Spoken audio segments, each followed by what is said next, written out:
दोस्तों ये माही और रणवीर की लव स्टोरी का पार्ट 49 है। आई होप आपको ये स्टोरी पसंद आए। अगर पसंद आए तो वीडियो को लाइक शेयर सब्सक्राइब जरूर करें। कहानी में अभी तक आपने देखा था कि रणवीर ऑफिस जाने के लिए गाड़ी में बैठा ही था कि उसकी नज़र गार्डन एरिया में 3 लोगों पर पड़ी जो घुटनों के बल बैठे हुए थे। इसमें 2 फीमेल थी और 1 मेल। तीनों की हालत काफ़ी फटे हाल थे। होने को वह भी इसी विला में काम करते थे, लेकिन वहाँ काम करने वाले सर्वेंट के कपड़ों में और उन तीनों के कपड़ों में ज़मीन आसमान का अंतर था। अब आगे इन तीनों के आगे खड़े हुए 2 गार्ड्स उन्हें कोड़े मार रहे थे, जिसकी वजह से उन तीनों की चीख निकल रही थी। उन्हें ऐसे देखकर रणवीर के चेहरे पर एक रुथलेस स्माइल आ गई। फिर उसने ड्राइवर को गाड़ी आगे बढ़ाने का इशारा किया।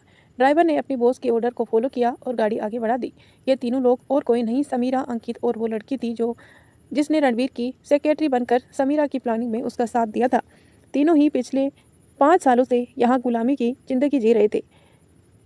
तीनों से पूरा दिन काम करवाया जाता था और पूरे दिन की मेहनत के बाद सिर्फ एक वक्त का खाना ही उन्हें नसीब होता था और जरा सी भी गलती पर उन्हें टॉर्चर किया जाता था। रणवीर ने उन तीनों की हालत बहुत ही ख़राब कर दी थी, खासकर समीरा के डैड के बिजनेस को उसने पूरी तरीके से तबाह कर दिया था, क्योंकि समीरा के मॉम डैड भी उसकी प्लानिंग का हिस्सा थे। जो ड्रग्स समीरा रणवीर को दे रही थी वो उसके डैड ने ही उसे अवेलेबल करवाई थी। उसके डैड एक लालची किस्म के इंसान थे और अपने फ़ायदे के लिए किसी भी हद तक जा सकते थे। समीरा की शादी अगर रणवीर से हो जाती तो उसके बिजनेस को काफ़ी फ़ायदा होता, लेकिन रणवीर ने ना सिर्फ उनके इन सपनों में आग लगा दी बल्कि उन्हें पूरी तरह से बर्बाद भी कर दिया था। आज वो धोखाधड़ी के केस में जेल की हवाएं खा रहे हैं और समीरा की माँ वैशाली खुद लोगों को घरों में काम करके अपना गुजारा बसर कर रही है। रणवीर चाहता तो समीरा के साथ अंकित और उस सेक्रेटरी को भी तभी के तभी मौत की घाट उतार सकता था, लेकिन वह उन्हें तिल तिल कर मारना चाहता था, उन्हें तड़पाना चाहता था। जो समीरा हमेशा अच्छे कपड़ों में और मेकअप में और अपने डैड के पैसों का घमंड और लोगों को दिखाती थी, आज उसकी हालत भिखारियों जैसी हो गई थी। रणवीर ने इन सब की अच्छे से पेंट बचा रखी थी। इंदौर में रणवीर का प्राइवेट जेट इंदौर के एयरपोर्ट पर लैंड हुआ। इसके साथ ही पहले उसके बॉडीगार्ड बाहर आए और एक लाइन में बाहर खड़े हो गए। एयरपोर्ट पर ही एक साथ 10 गाड़ियां लाइन में खड़ी हुई थी। रणवीर ने इस वक्त नेवी ब्लू कलर का सूट और वाइट शर्ट पहनी हुई थी। शर्ट के ऊपर के 2 बटन ओपन होने की वजह से उसकी मस्कुलर चेस्ट नजर आ रही थी। उसने अपने ब्लैक गॉगल्स आंखों पर पहने और सीढ़ियों से नीचे उतरने लगा। वहां चलती तेज हवाओं से उसे बाल हवा में बिखर कर उसकी फोरहेड पर कवर कर रहे थे, जिसकी वजह से काफ़ी चार्मिंग नजर आ रहा था। बीचों बीच खड़ी मर्सिडीज बेंच में जाकर बैठ गया और कुछ ही देर में वह सभी गाड़ियों एक के बाद एक कार वहां से निकल गई। रणवीर, रुद्र और वेदांत तीनों ने मिलकर अपना एक अलग ही एम्पायर खड़ा किया था। इन 5 सालों में रणवीर ने अपने आप को पूरी तरीके से काम में झोंक दिया था और आज उसी की मेहनत का नतीजा था कि इन 5 सालों में उसका खड़ा किया हुआ एम्पायर कई गुना ज़्यादा बड़ा हो गया था। तीनों दिन तो काम में बिजी होने की वजह से निकल जाता था, लेकिन रात होते ही रणवीर को माही की याद आने लगती थी। वो बिना शराब पिए तो सो ही नहीं पाता था, क्योंकि आंखें बंद करते ही उसकी आंखों के आगे माही के आंसू से भरी आंखें आ जाती थी, जो उसे बहुत बेचैन कर देती थी। रोती हुई माही बस उसे एक ही बात कहती थी, रणवीर, मुझे किसी बात की सज़ा दी जा रही है। मैं तो सिर्फ तुम्हारी थी ना, तुम मुझे छोड़कर क्यों चले गए? तुमने मुझे क्यों अकेला छोड़ दिया रणवीर? क्यों? इन इन 5 सालों में रणवीर कभी भी सुकून से सो नहीं पाया था। सोता भी कैसे? उसका दिल का सुकून उसे बहुत दूर जा चुका था। रणवीर की गाड़ी आर.के. विला में एंट्री हुई। रणवीर अक्सर देश से बाहर ही रहता था, लेकिन जब भी वो इंडिया वापस आता था तो वो आर.के. विला में ही रुकता था। वह बहुत कम कपूर मेंशन में रहता था और अगर कभी उसे कपूर मेंशन में रुकना भी पड़ जाए तो वह अपने रूम में नहीं रुकता था, वह किसी दूसरे रूम में ही रुकता था। जब से माही उसे छोड़कर गई थी, रणवीर एक बार भी कपूर मेंशन के अपने रूम में नहीं गया था। बिहेवियर में वो पहले से भी काफ़ी रूड हो चुका था। विला में आने के बाद रणवीर अपने रूम में गया और शावर लेकर बाहर आया। मैट उसे के लिए ब्लैक कॉफ़ी पहले ही रख गई थी। रणवीर सोफे पर बैठकर ब्लैक कॉफ़ी पी रहा था और साथ ही साथ अपने फ़ोन में भी कुछ देख रहा था। तभी उसके फ़ोन पर रुद्र का कॉल आया। रणवीर ने कॉफ़ी का कप सामने टेबल पर रखा और कॉल पिक किया। सामने से रुद्र ने कहा, रणवीर, तुम इंडिया वापस आ गए हो ना? रणवीर ना छोटा सा जवाब देते हुए कहा, आई एम बैक। रुद्र ने आगे कहा, तो तुम मेंशन कब आ रहे हो? क्या तुम अभी भी आर के विला में रुके हो? रणवीर ने कहा, आशा मासी आई हुई है और वो तुमसे मिलना चाहती है, रुद्र ने कहा। आशा मौसी का नाम सुनकर रणवीर के एक्सप्रेशन लेस चेहरे पर एक स्माइल आ गई। उसने पूछा, मौसी माँ कब आई वो? रुद्र ने कहा, वो कल ही आई है। वैसे तो वो कुछ दिनों बाद आने वाली थी, लेकिन किसी काम की वजह से उन्हें कल ही आना पड़ा। उन्होंने तुम्हें कई मैसेज भी किए हैं, पर तूने किसी को भी मैसेज का जवाब नहीं दिया, तो अब तो तुमसे नाराज है। रुद्र की बात सुनकर रणवीर ने स्माइल करते हुए कहा, ठीक है, मैं कुछ देर में आता हूँ और उनकी सारी नाराज़गी दूर कर देता हूँ, कहकर रणवीर ने फ़ोन डिस्कनेक्ट कर दिया। आशा जी, वेदांत की माँ, जो 1 हफ्ते बाद आने वाली थी, वो कल ही इंदौर आ गई थी। रणवीर अपनी बचपन से ही अपनी मासी माँ से ज़्यादा क्लोज रहा था। वहीं वेदांत अनीता जी से ज़्यादा क्लोज था। रणवीर अपनी माँ से ज़्यादा अपनी मासी माँ से अपनी सारी बातें शेयर करता था, और अगर उसे अपनी माँ से कोई बात मनवानी होती थी तो वो अपनी मासी माँ से ही सिफारिश लगाता था। कपूर विला अनीता जी और आशा जी दोनों ही दादी के रूम में बैठी हुई थी, उन्हीं से बातें कर रही थी। तभी वहाँ सुनीता जी भी आ गई। सुनीता जी ने कहा, आशा दी, आप वेदांत और प्रिया की शादी की डेट कब निकलवाने वाले हैं? आशा ने कहा, कल ही पंडित जी को बुलवाकर मैं डेट निकलवा देती हूँ। अब मैं इन दोनों की शादी में ज़्यादा देरी नहीं करना चाहती। आशा जी की बात सुनकर अनीता जी किसी ख्यालों में गुम हो गई। तो आशा जी ने उसे हाथ पर अपना हाथ रखते हुए पूछा, अनीता कहाँ खो गई? अनीता जी ने फीकी सी स्माइल के साथ कहा, कुछ नहीं, बस मुझे वो दिन याद आ गए जब मैं भी कितनी खुशी में रणवीर और माही की शादी की तैयारियाँ कर रही थी। पता नहीं किसकी नज़र लग गई मेरे बच्चों की खुशियों को। कहते हुए उनकी आंखों में पानी आ गया। आशा जी ने उसे गले से लगा लिया और कहा, अनीता रो मत, बहुत जल्द हमारे बच्चे फिर एक होंगे और उनकी ज़िंदगी में फिर से खुशियाँ आएंगी, ये मेरा दिल कह रहा है। जब सुनीता जी ने अनीता जी को ऐसे रोते हुए देखा तो उन्होंने भी आकर अनीता जी को हक कर लिया और कहा, दीदी, मैं आज भी अपने मन में बहुत गिल्ट महसूस करती हूँ कि मेरी बहन और उनकी बेटी की वजह से ये सब हुआ। ना मैं अपने घर में आने देती और ना ही ये सब होता। अनीता जी ने सुनीता जी से कहा, तुम पूरी पागल हो। अरे उसने हम सबको भी ही नहीं, तुम्हें भी धोखे में रखा था ना। अगर तुम्हें पता होता उसके इरादे क्या हैं तो तुम उन्हें कभी अपने घर में नहीं आने देती। इसीलिए तो इस बात का बोझ अपने दिल पर मत रखो। फिर दादी ने कहा, अभी ये रोना धोना बंद करो, सब भगवान पर छोड़ दो। मेरी माही जहाँ भी होगी जरूर लौट कर आएगी, मुझे पूरा भरोसा है। आप सभी लोग वेदांत और प्रिया की शादी की तैयारियां करो। दादी की बात सुनकर तीनों के चेहरे पर स्माइल आ गई। अनीता जी सुनीता जी को कोई काम याद आ गया था, दोनों ही वहां से चली गई। अब आशा जी बैठकर दादी से बातें कर रही थी और तभी किसी ने आकर पीछे से उसके गालों को अपनी बाहों में डाल दी। आशा जी ने बिना देखे ही हंसते हुए कहा, वीर मेरा बच्चा, आज भी तुम्हारी आदत नहीं बदली ना? आशा जी रणवीर को प्यार से वीर कहती थी। रणवीर उनके सामने आकर उनकी गोद में अपना सिर रखते हुए बोला, मासी माँ, आपकी भी तो आदत नहीं बदली ना मुझे बिना देखे पहचान जाने की? रणवीर किसी छोटे बच्चे की तरह हरकत कर रहा था, जिसे देख आशा जी हंसते हुए उनके बालों में अपनी अंगुलियां फेरते हुए बोली, आज भी तुम वही बचपन वाली हरकतें करते हो वीर, अब तो बड़े बन जाओ। रणवीर ने इस्तेमाल करते हुए कहा, आपके सामने बड़े बनने का मन नहीं होता। दादी को रणवीर का मुस्कुराता हुआ चेहरा देखकर बहुत खुशी मिली, क्योंकि उसे उस हादसे के बाद रणवीर बहुत ही कम मौके पर मुस्कुराता था। आशा जी ने झूठी नाराजगी के साथ कहा, बस करो, मेरे मैसेज का जवाब तो देते नहीं हो और ये झूठा प्यार जता रहे हो। रणवीर ने बैठकर उसके दोनों गालों को पिंच करते हुए कहा, बस भी करो स्वीट हार्ट, मैं खुद आ गया ना आपसे मिलने।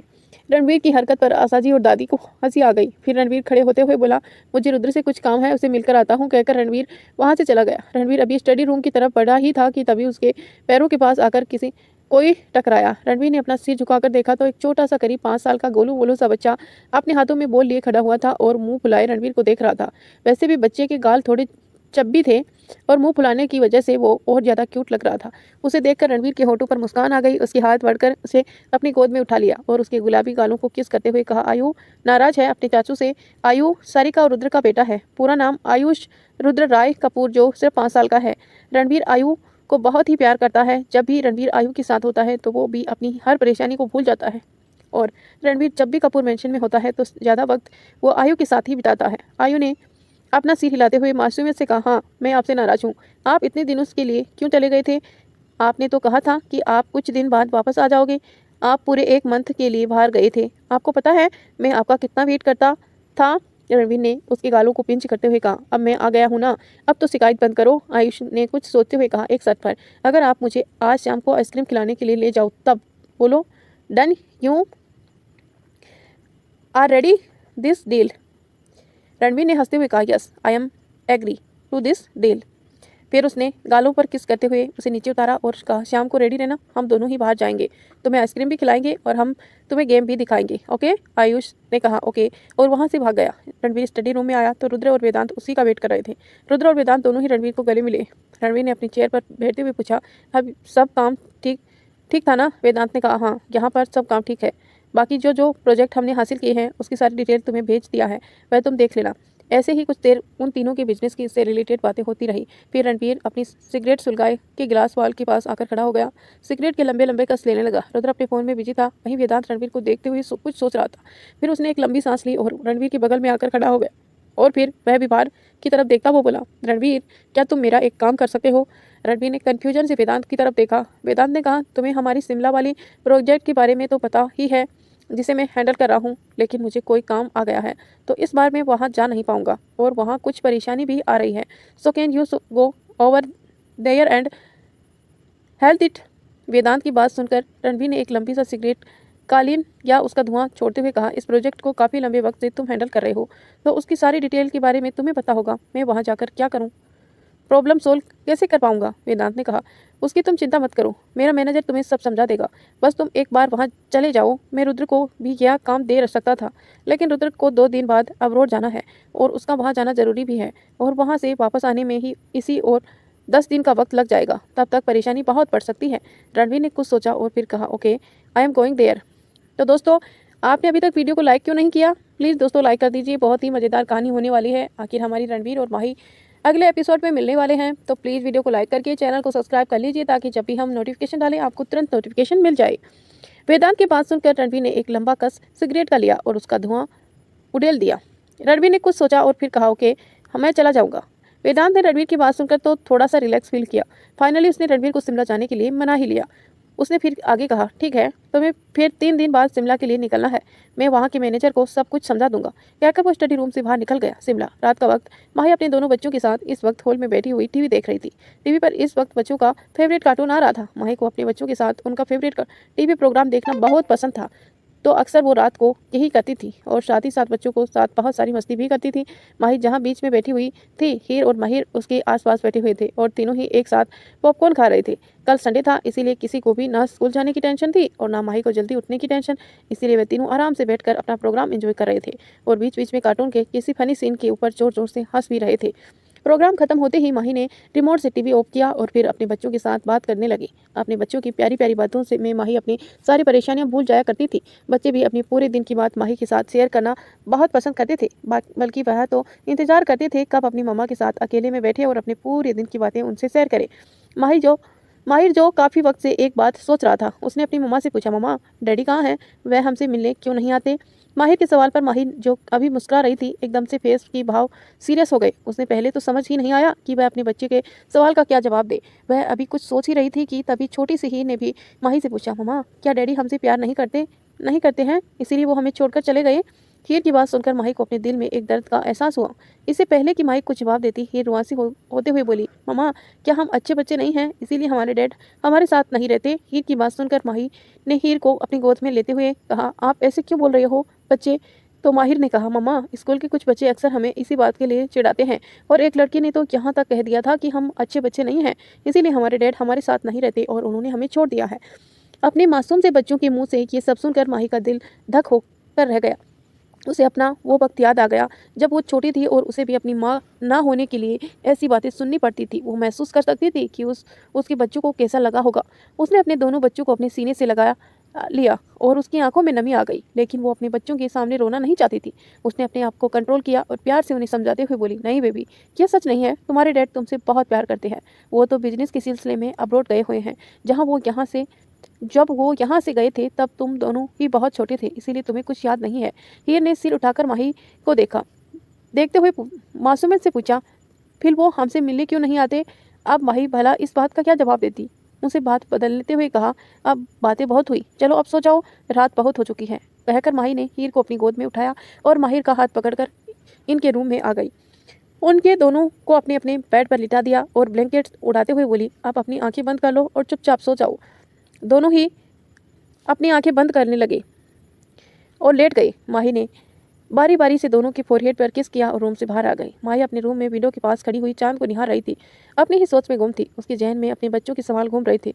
उसने मन ही मन कहा, आज तो मैंने उनके इस सवालों को टाल दिया कि उनके डैड उनसे मिलने कब आएंगे, लेकिन जैसे जैसे वो बड़े होंगे उनके सवाल भी बढ़ते जाएंगे। तब मैं उन्हें कैसे समझाऊंगी कि उनके डैड और मैं साथ में क्यों नहीं रहते। फिर माही ने एक गहरी सांस ली और अपने बेड पर आकर लेट गई। 3 दिन बाद रणवीर की ब्लैक गाड़ी शिमला की सड़कों पर दौड़ रही थी। रणवीर खुद गाड़ी ड्राइव कर रहा था। रणवीर ने अपनी गाड़ी एक जगह रोकी और गाड़ी से बाहर आकर वहाँ की फ्रेश एयर को महसूस करने लगा। वहाँ की वादियाँ, पहाड़, झरने और वहाँ की ठंडी हवा उसे एक अलग ही सुकून दे रही थी, जैसे उसे तो यहाँ आना ही था।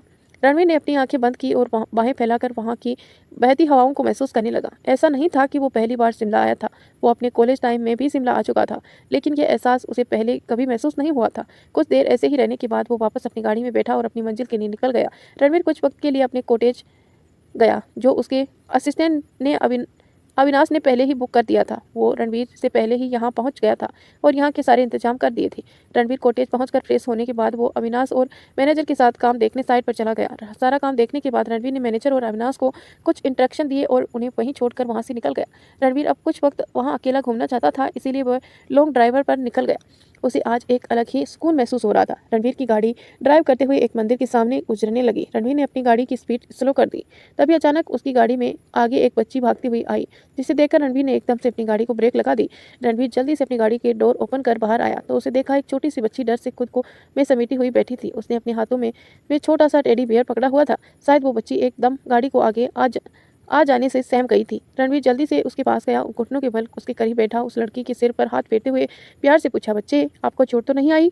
रणवीर की आवाज़ सुनकर उस बच्ची ने अपना छोटा सा सिर उठाकर मासूमियत भरी नजरों से उसकी तरफ देखा। उस बच्ची का चेहरा देखकर रणवीर एक पल के लिए तो उसकी मासूम से चेहरे में ही खो गया। उसे वह चेहरा बहुत जाना पहचाना सा लगा, काफ़ी अपना सा। उसकी आंखें उसे किसी की याद दिला गई। डर की वजह से उस बच्ची की आंखों में नमी आ गई थी। उसे फूले हुए गुलाबी गाल, छोटे छोटे पिंक लिप्स और उसके सिल्की बाल जो थोड़े थोड़े उसके फोरहेड पर आ रहे थे। रणवीर उसकी मासूमियत में खोया हुआ था। तभी उसके कानों पर बड़ी ही प्यारी और मीठी सी आवाज़ आई, मुझे डर लग रहा है। मुझे डर लग रहा है, उस बच्ची ने रुआंसी आवाज़ में कहा। रणवीर ने उस बच्ची को उठाकर अपने सीने से लगा लिया और अपना सिर प्यार से सहलाते हुए कहा, नो बेबी डोंट क्राई। वह बच्ची भी रणवीर के सीने में भी किसी खरगोश की तरह चिपक गई। रणवीर ने जब बच्ची को अपने सीने में लगाया तो उससे दिल में उसे एक अलग ही एहसास महसूस हुआ। उसे अलग ही तरह की खुशी महसूस हो रही थी। उस बच्ची से एक अलग ही जुड़ाव महसूस कर रहा था। वह अपनी सी ही थी। वो जब बच्ची थोड़ी शांत हुई तो रणवीर ने उसे अपने से थोड़ा दूर किया और फिर उसके कपड़ों पर जो मिट्टी लग गई थी उसे साफ किया। फिर उस बच्ची की गालों को सहलाते हुए उसे पूछा, बच्चे नाम क्या है आपका?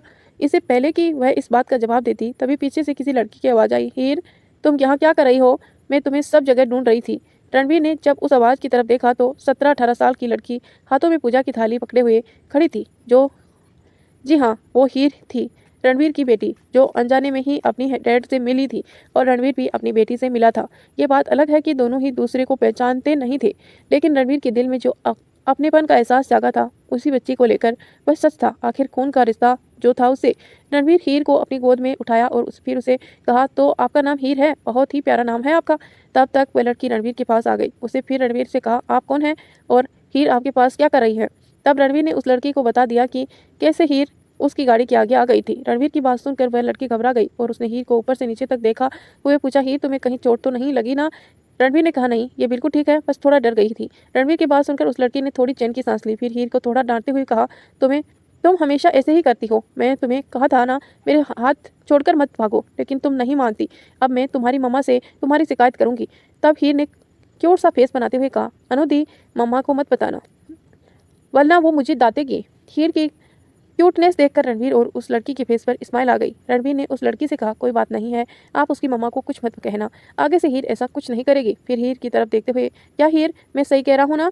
तुम आगे से ऐसा कुछ नहीं करोगे ना? हीर ने मासूमियत से अपना सिर हाँ में हिलाया तो रणवीर ने उसके गालों पर किस करते हुए कहा, गुड गर्ल। फिर उसे नीचे उतार दिया। हीर ने उस लड़की का हाथ पकड़ा और रणवीर को बाय करते हुए वहाँ कहा, बाय अंकल, आप बहुत अच्छे हैं, ऑल हैंडसम भी।